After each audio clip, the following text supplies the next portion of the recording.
I met Tom, and even Hal, I think we met up in Boston. Many of you that have taken a look at my Facebook page and seen my ugly mug up there, that was taken from the top of a Jeep in front of the Federal Reserve Building in Boston, because I took issue with our fraudulent money system. One in which the debt cannot be serviced.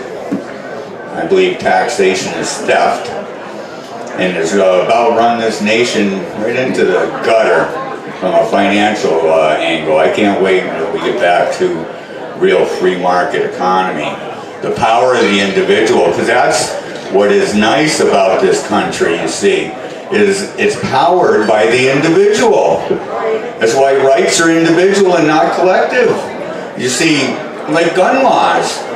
You know, we look at a school shooting and one lunatic does something absolutely horrendous, and then a whole gaggle of legislators get together and come in and they treat the good guy, the ones that are obeying the laws, punitively.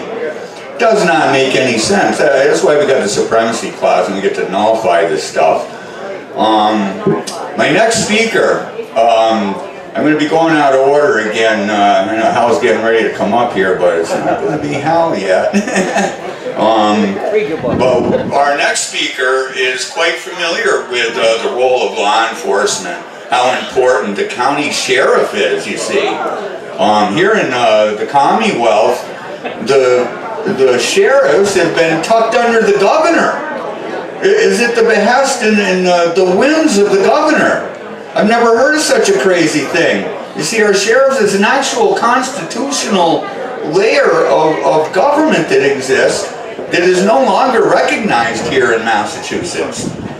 Well, our next speaker can tell you different, and it's a great pleasure. It's the first time having him here at the rally. I've met Sheriff Richard Mack, boy, it was a number of years ago. We were up at Faneuil Hall, and we had a pretty impressive event up there, and he came out and he knocked it out of the park too. And that's why I had to reach out to him, see if we could bring him here to talk to you folks today. So what I'd like to do now is bring up to the podium Sheriff Richard Mack.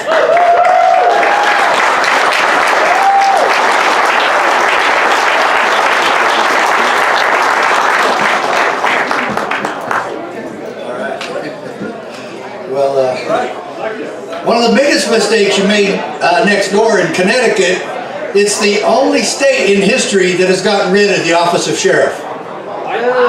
The only state ever. And I saw a sign when I came into the Hartford airport, said that Connecticut was the Constitution state. Yeah, that's what I said. You can't get rid of the person that's supposed to be in the county defending the Constitution and then call yourself the Constitution state. You know, it's really good to be with you. It's the first time I've been at this rally, but it certainly isn't my first time here. And as Dave said, I've been to a lot of rallies. And man, somebody who could vouch for that would be Larry Pratt. How many times have we shared the stage, Larry? Don't you wish we would have got like $10 each time we did? I will tell you, the first time I met Larry Pratt was 1994. And Larry, why did I meet you in 1994? You were a misbehaving sheriff. I was a rogue sheriff. According to Sarah Brady, I was rogue. You know? Yeah. And I've made, don't feel like the Lone Ranger or the Lone Patriot. I've been attacked by the Southern Poverty Law Center quite a few times. Larry Pratt and I,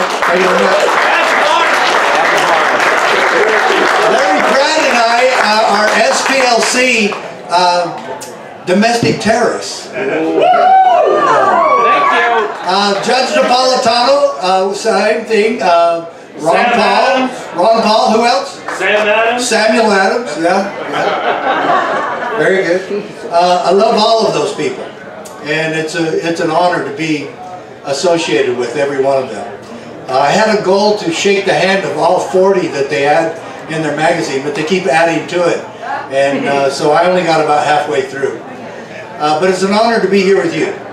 And the reason that Larry Pratt and I met in 1994 was because I actually did something really strange. I tried to keep my oath of office. I know, it's really unheard of. But I took that seriously, and I'll tell you what happened. I was a peace officer. I began my police career in Provo, Utah. I actually tried to get in the FBI, because that's what my dad was. My dad retired from the FBI, and I tried to follow his footsteps. I was not a constitutional conservative. My father and mother were not. But one day at the police department, my chief said something that startled me. I didn't really know how to argue with him because I didn't know enough about it. But he said, I believe, and he told us this at a departmental meeting, that only police and military should be able to keep and bear arms. Period. In the story, yeah. So normally, now I would have said, I think we need to have a talk, and I would stand up and object. I didn't know enough about it, so I started looking it up, and I had some other concerns. I wondered why we took an oath that we never talk about. I wondered why we never studied the Constitution. And I wondered how, as a national police community, that we keep a solemn, sacred oath to something we have never read. So I started studying it. I started studying the Constitution. I started studying the Founding Fathers. It took me about 3 or 4 minutes, not even 5 minutes, to find out what the Founding Fathers said about the Second Amendment and how wrong my chief was. Now, he was a good guy. He was a real professional lawman and very good supervisor. But he didn't know anything about America. He was actually originally from Holland. He moved here when he was a boy. And it showed. His socialism came through, and he never got rid of it. But the thing of it was, he taught me a lot about law enforcement. And then I taught him a lot about the Constitution. Because I actually studied it, and I decided that at one point in my career, I had 11 years on with the police department in Utah, and some crazy people from Arizona kept calling me and asking me to run for sheriff and move home to Arizona and run for sheriff. And this is one time my wife agreed with me that her parents were crazy because we didn't want to move, and I didn't want to run for sheriff. I'm sure I'm going to quit a department after 11 years, run home and lose running for sheriff and be unemployed. So that wasn't on my list. I said, I'll retire and then I'll move home. Well, we made a list of things of why we couldn't do it and shouldn't do it, and we sent it home to them, and we thought that would settle it. And then and I'm telling you, I don't know what happened. I really don't know what happened. It was some sort of epiphany. And 3 weeks later, we packed up the kids and moved home to Arizona and ran for sheriff. And to this day, I can't tell you why. My wife is a little bit more, well, she goes, oh, you did that extradition in Arizona and you checked into it. Yeah, I checked into it. And I still don't know why in the world that we did it. That's where God wanted you. I believe that with all my heart. Yeah. And so the miracle happened. I won. And I hadn't even lived there. I had not lived there for 12 years. I had never served in government or in law enforcement there, but my dad had. And I was into sports there, and I had a little bit of a name there. Other than that, I had no name recognition, and just all my buddies that I used to play football and basketball with were still there, and they remembered that, but that was about it. So I said, look, I've got a lot of experience. I'm new blood, and I'm also old blood. And I went to about 90% of the doors, really worked hard, and we won. Nothing really happened much the first 4 years. I was sheriff, and we actually did one thing though. We trained our deputies in the Constitution. Something else unheard of. And so then, in 1993, I just got reelected, and my wife and I were watching TV one night, and Bill Clinton they showed him signing the Brady bill. And he used, and Larry, maybe you can tell me later, why he used 13 pens. He used 13 pens for some reason. I don't know, maybe it was his lucky number or something, but there was some symbolism as to why maybe it took them 13 years to get the Brady bill passed. They had worked on it a long time. NRA and Gun Owners of America were fighting him all the way. And then Bill says, do you almost feel sorry for the guy now? Yeah. I mean, the stupidest things I've ever heard from that guy. I mean, the latest Clintonism was norms have changed in terms of how much you can do to a person against their will. I love that one. That's a quote from the President of the United States and the star of the Democrat Party. There you go. No wonder gun control works so well for them. Because how could you believe this guy and still support this guy if you're not a complete idiot? So he says this: the Brady Bill will make our country so safe that even our nation's police won't need to carry guns anymore. Yeah, all the police just started turning in their guns after the Brady Bill was passed, you know. And the lie has been the same every time they passed one of the 20,000 gun control laws. This will make you safer. Obviously, they've lied. They've been wrong all along, haven't they? But you know what? Gun owners have made us safer. And every time that an incident stops early, it's from some citizen with a gun. Yeah, love it. So when that happened, I really wasn't having a heart attack about the Brady Bill. But then just 2.5 months later, January 21st, 1994, 3 agents of the BATF show up at the Sheriff's Association meeting in Phoenix. Now, most of the states out here in the East and Midwest have dozens and dozens, if not hundreds, of counties. You know, like Kentucky has 116. Okay? Connecticut used to have several, but not anymore. Delaware only has 3. That's the smallest state with counties. But Massachusetts has basically gotten rid of their sheriffs, their paper service, but you still have some good constitutional sheriffs out here. What's his name? Tom Hudson. Yeah, he's a good sheriff. So they came to our meeting and they handed us a document and said, this is what you sheriffs have to do. There's only 15 of us in Arizona. There's only 15 counties. And he says, this is what there's 3 agents with the BATF giving 15 documents. And there's only 12 of us at the meeting. It takes 3 of them to come to 12 of us. And they said, this document details what you have to do in order to comply and enforce the Brady Bill. Whoa. You're telling the sheriffs of Arizona, yeah, well, this is nationwide though, that we have to enforce your gun control law known as the Brady Bill. Yeah. And I said, wait a minute. I said, you guys know you can't tell us what to do. And I was really shy. I was the youngest sheriff in the state at the time, and I'm still trying to feel my way around, even though I just got reelected, and I'm going, this isn't right, you guys. You know the federal government, the president, cannot tell sheriffs what to do. And he goes, oh yeah, they can. They passed a law. That doesn't mean anything. Why didn't you tell me? I said, I don't care if you pass 500 laws. We don't work for you. You can't fire me. You can't hire me. And he goes, oh, the Brady Bill says that you can be arrested if you don't comply. And it did. The Brady Bill is the first time in American history where a law conscripted and commandeered the office of sheriff for federal bidding under a threat of arrest if we failed to go along. This is serious stuff, folks.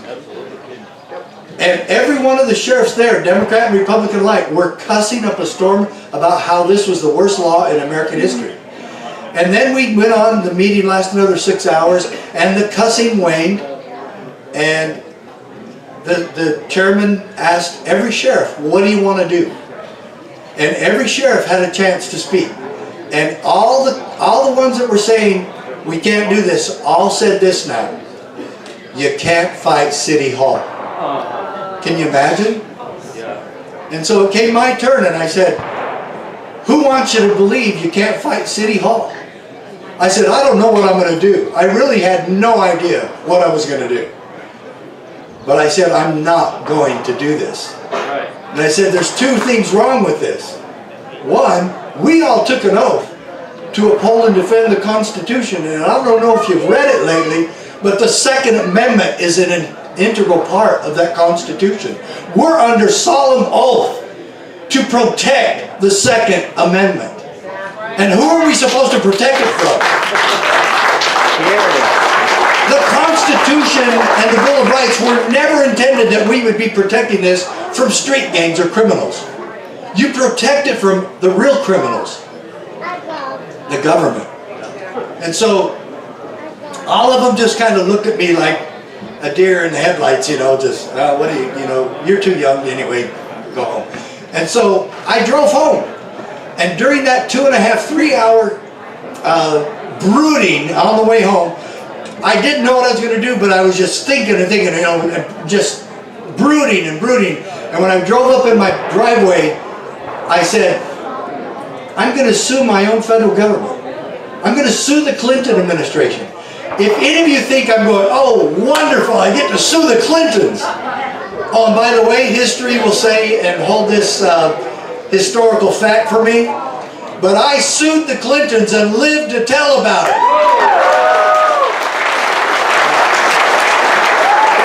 So, I thought though, then I thought, oh, I don't have to worry about this, because there's no way my wife's going to let me do this. You can imagine, Carol. You know, so I know, and it's like the Bundys too. I know who's in charge of that family, and it's Carol Bundy. You know, she's the boss. And I might have been the sheriff, but my wife was the boss. And so I went into her, and she gave me a hug. I hadn't been home for a couple of days because I was at meetings in Phoenix. She tried to give me a hug, and I didn't give her a hug or a kiss or nothing. I just said, I'm going to sue the federal government over the Brady Bill, and I hope you're going to support me. And she goes, okay, once again, slow down. And I told her what it was about, told her what I was going to do. She goes, I don't have any idea what you're talking about. She goes, I don't understand any of this. But then she goes, but I understand you. And ma'am, she had the same thing that you said a minute ago. She goes, now we know why you were supposed to be sheriff. And she had that insight. And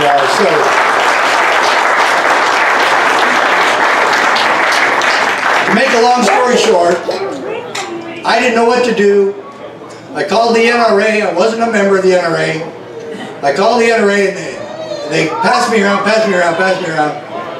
And finally I ended up in the office of one Richard Gardner, and he was a lawyer for them. And I told him who I was and what I wanted to do, and the next line from his mouth changed my life forever. And he said, Sheriff, we've already been preparing the paperwork on this case, and we've been praying that you would call.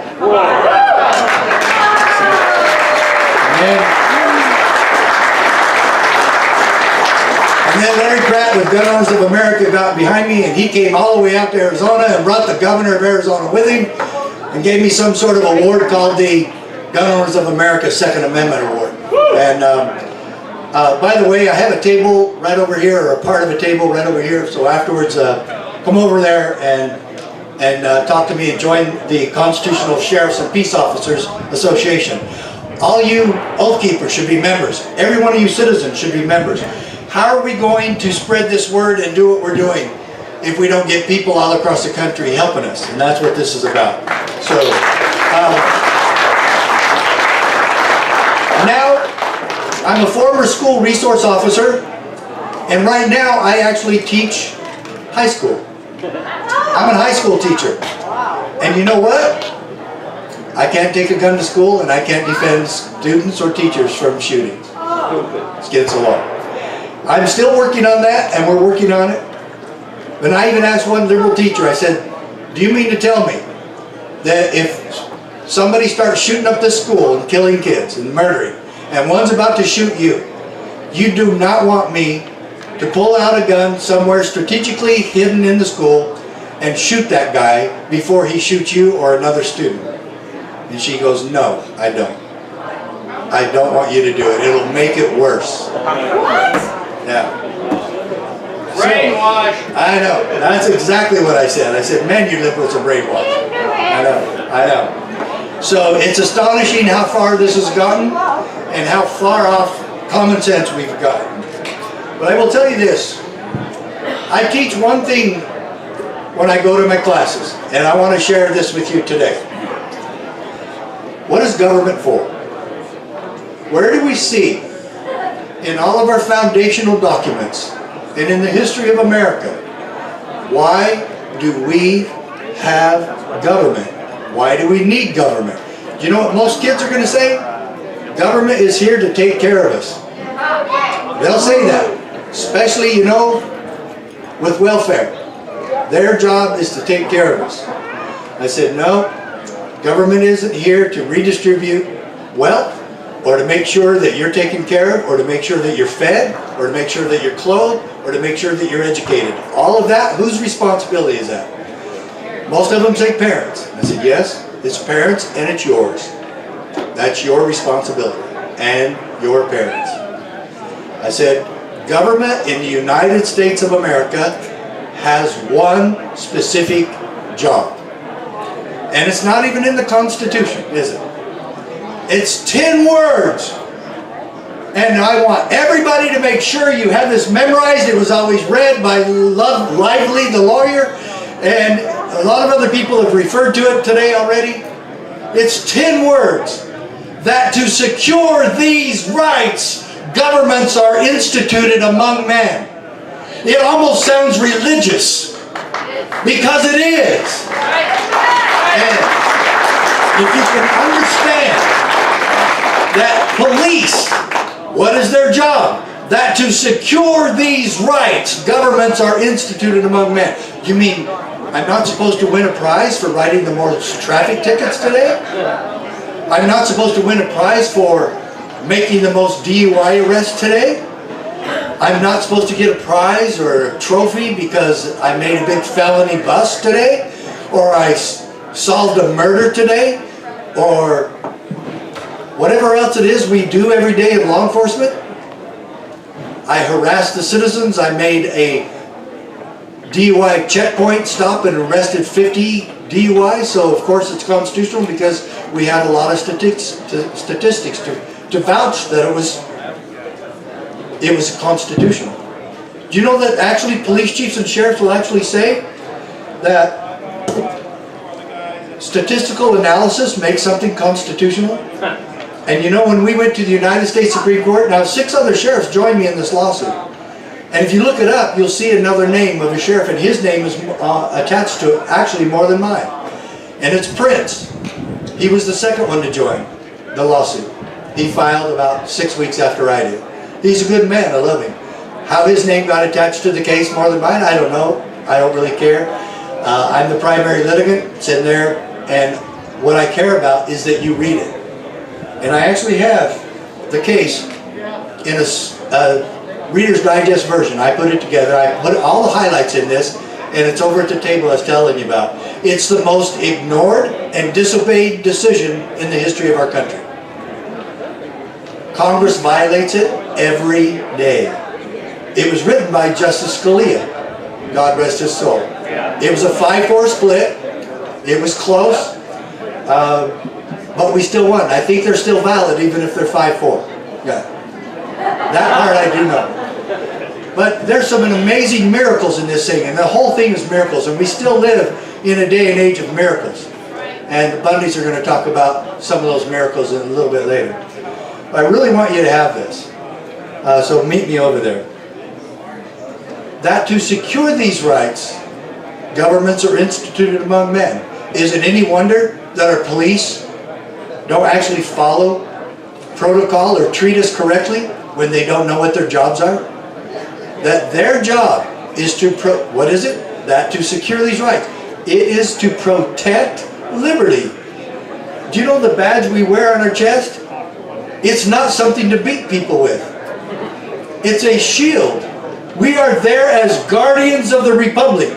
We are there as the guards of the Constitution, protectors of liberty, protectors of freedom. When you're never taught that, do you think you're going to make mistakes when you're out there with the people?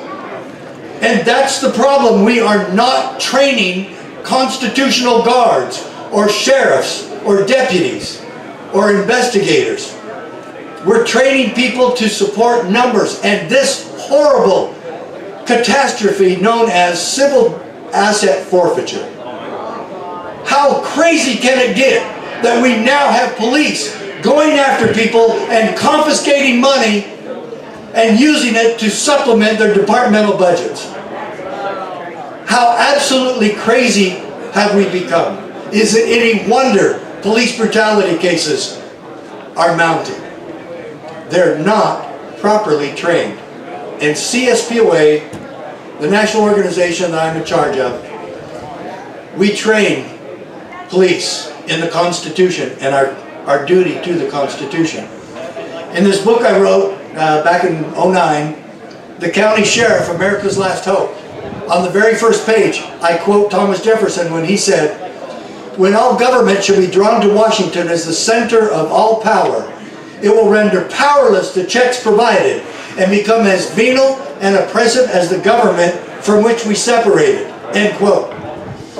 My question in this book, it's only 50 pages long, in this book to every sheriff and every citizen is this: when government becomes venal and oppressive, to whom can the people turn for peace, safety, protection, and liberty?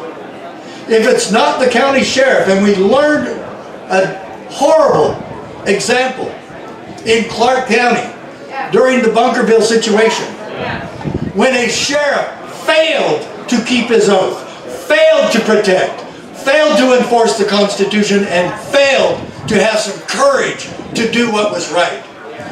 And in that situation, we should have never heard of the Bundys. We should have never heard of the BLM.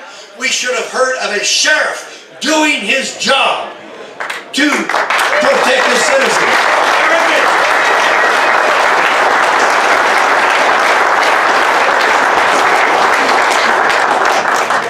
So, we teach sheriffs to do this. We have lots of examples now of sheriffs who have stood for the Constitution. Sheriff Clark was our Sheriff of the Year at our CSPOA convention in 2013. The one that I probably love the most, the story that I love the most, is Sheriff Brad Rogers from Indiana. You see, an Amish farmer in his community got attacked and raided by the FDA. And the Amish farmer was very compliant and passive, just like their religion professes. And he let him come in, said fine, come in and check. He passed all of their checks. And they still wanted him to go before a grand jury in Detroit. Well, Elkhart County is not that close, and his horse and buggy probably wouldn't have made it. And so he asked the sheriff for help. And the sheriff went and looked at the entire situation, and he informed the FDA and their lawyers that if they came back in his county, that he would arrest him for trespassing.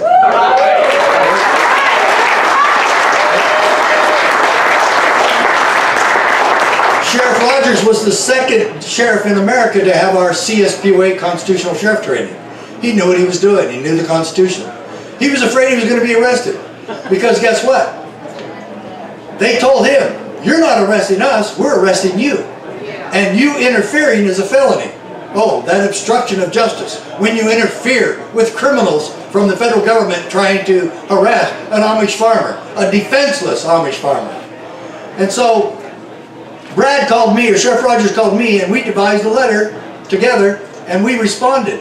And we sent it back to the lawyer for the FDA and the U.S. Marshals.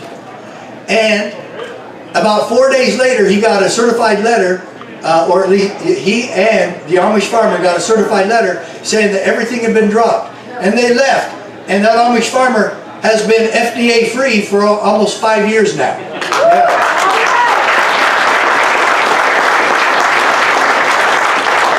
Every time in America, when a sheriff has stood up, he has won. Yeah. Every single time. And it's happening more and more. Because sheriffs are starting to realize that keeping their oath is a sacred duty. That protecting the Constitution is what the Founding Fathers had in mind. and that there's 3 separate branches, and we work for the executive branch, and the judicial branch and the legislative branch are not our bosses. We don't work for them. Okay? Will we work with them? Sure, when they follow the Constitution, which doesn't happen very much, but we will. And we make that commitment too. That's a commitment we make to the Constitution. My dear friends, we have so much work to do. And let me close with just this one sad experience. There's another Amish farmer. He's in prison right now. His name is Sam Giroux. And a year and a half ago, he was tried and convicted because he made a little Vaseline salve known as chickweed salve. Any of you familiar with chickweed? I wasn't until he did that, until he invited me to his farm, showed it to me. He uses beeswax and rosemary and eucalyptus and chickweed. And I put it on some of my moles and I put it on some of my scratches. When I did a video with Ted Nugent, you can watch that. Ted Nugent and I talked about this. Ted Nugent just grabbed it and just started going like this, you know, put it all over his hand, you know. It's very innocuous. It's very much, it smells a little bit stronger, but it's just like Vaseline. And because he made this and did not register with the FDA, he was arrested, was convicted by a jury, and I went to the sentencing June 30th of last year. He had to be in prison. They didn't allow him bail either. Well, so here's this Amish farmer not allowed bail because he's such a danger to the community, and then was sentenced June 30th, 2017 to 72 months in prison. And the judge gave 3 reasons. This man has never committed a crime, never hurt a soul. And the judge gave 3 reasons. Now that tyrant of a judge is named Danny C. Reeves. Danny C. Reeves. And he's a tyrant, and he's a traitor, and he's the one that should be prosecuted. That's right. Now, while I was there, I had tears running down my cheeks when I heard this judge say 72 months. He didn't say 6 years, he said 72 months in prison because 3 things. He has shown no remorse. And I told his son, I said, tell him he'll probably get 6 months if he apologizes. And before the trial, before the hearing started, he said, I've already asked him about that. He won't. He didn't do anything wrong. He's not going to apologize for doing something that he didn't do. For something he didn't do. I said, okay, I'm just letting him know. Okay? Then the judge said he was obstinate. This man, this good, honest American man, got 6 years in prison because he was stubborn. Oh, and one other reason. He failed to register with the FDA.